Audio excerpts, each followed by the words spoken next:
சென்னை வானிலை ஆய்வு மைய இயக்குநர் பாலச்சந்திரன் தற்பொழுது செய்தியாளர்களை சந்தித்து வரும் நேரடி காட்சிகளை காரணமாக வரும் 1ஆம் தேதி முதல் தமிழகம் மற்றும் புதுவையில் அநேக இடங்களில் மழை பெய்யக்கூடும். ஓரிரு இடங்களில் கனமழையும் இருக்கக்கூடும். மீனவர்களை பொறுத்தவரையில் நாளை மாலை முதல் மீன்பிடிக்க செல்ல வேண்டாம் என்றும் ஆழ்கடல் பகுதியில் இருக்கின்ற மீனவர்கள் கரைக்கு திரும்பி வருமாறும் கேட்டுக்கொள்ளப்படுகிறார்கள். வரும் 1ஆம் தேதி மற்றும் 2ஆம் தேதி அன்று தமிழகம் மற்றும் புதுவை கடற்கரை பகுதிகளில் பலத்த காற்றானது மணிக்கு 45 கிலோமீட்டர் முதல் 55 கிலோமீட்டர் வேகத்தில் வீசக்கூடும்.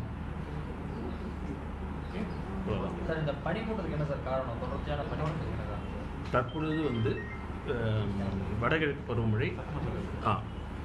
வடகிழக்கு பருவமழை குறைந்து இருக்கின்ற நிலையில் வடக்கு பகுதியிலிருந்து குளிர்ந்த காற்றானது தென் தமிழகத்தை நோக்கி வருகின்ற நிலையில் இயல்பை விட குறைந்தபட்ச வெப்பநிலை குறைந்து காணப்படுவதால் இந்த குளிரான நிலை காணப்படுகிறது.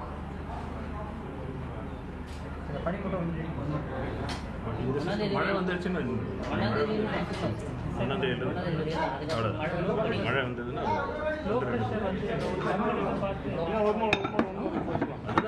1ஆம் தேதியிலிருந்து மழை 1, 2, 3 தினங்கள் அப்படி தொடர்ந்து படிப்படியாக மழை அவ்வளோதான்.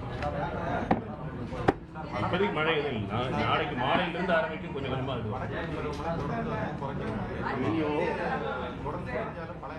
சென்னை வானிலை ஆய்வு மைய இயக்குநர் பாலச்சந்திரன் செய்தியாளர்களை சந்தித்து பேசி வருவதன் நேரடி காட்சிகளை நாம் பார்த்து வருகிறோம். வருகிற 1ஆம் தேதி முதல் தமிழகத்தில் பரவலாக மழை இருக்கும் என்று வானிலை ஆய்வு மைய இயக்குநர் பாலச்சந்திரன் கூறினார். அதேபோல தற்பொழுது பனிப்பொழிவு அதிகரித்து காணப்படுவதற்கு என்ன காரணம் என்று அவர் கூறுகையை பார்க்கும் போது வடகிழக்கு பருவமழை குறைந்து இந்த வருடம் காணப்படுவதால் பனிப்பொழிவு அதிகரித்து காணப்படுவதாகவும் சென்னை வானிலை ஆய்வு மைய இயக்குநர் பாலச்சந்திரன் செய்தியாளர்கள் சந்திப்பில் தெரிவித்ததை நாம் நேரலையில் பார்த்தோம்.